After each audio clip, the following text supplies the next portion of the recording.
us. And they hated him yet the more for his dreams and for his words. I like the second part, for his words. When God makes us a promise, and I want to talk about promise because promise changes me. And why do I say that a promise changes me?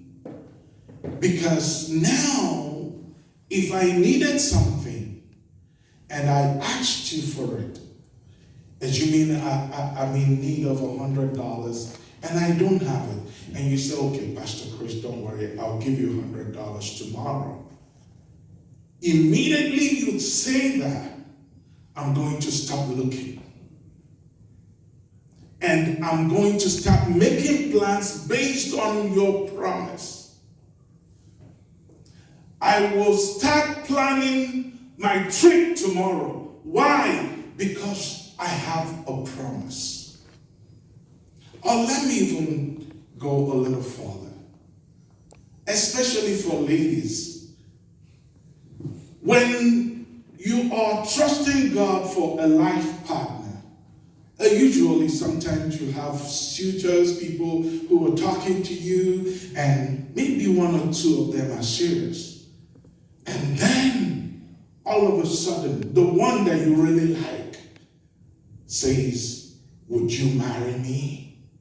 And gives you a ring as a promise.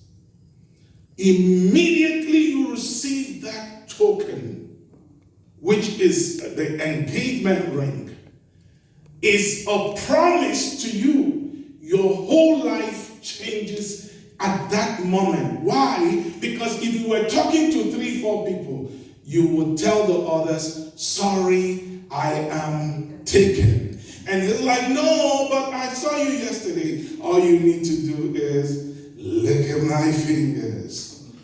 Because now you have a promise. And that promise changes everything about you. If there are people that you used to talk to, you stop talking to them. If there are people that you used to allow to get close, all of a sudden that changes because you have a promise from somebody. And that promise changes your life. But how do I relate that with God? When God makes you a promise, we have tested God, and the character of God is proven, and the promise of God is embedded in who He is. So if God tells you, I will do something because of His character, you ought to trust God. I don't know the situation that you are in currently, but if God has made you a promise, honey, hold on to that promise. Because this God we serve is a God that keeps His word. The Bible says He keeps His words even to 1,000 generations. It doesn't matter what you're going through right now. It doesn't matter what you see right now. But if God has made you a promise, that promise changes my life. That promise positions me because I know that He who has promised is faithful. Let's continue to look at the life of Joseph. From the time that he received that word, that dream, and I know that he would have believed in it because he was so excited that he started talking to his brothers. He started telling everybody around him.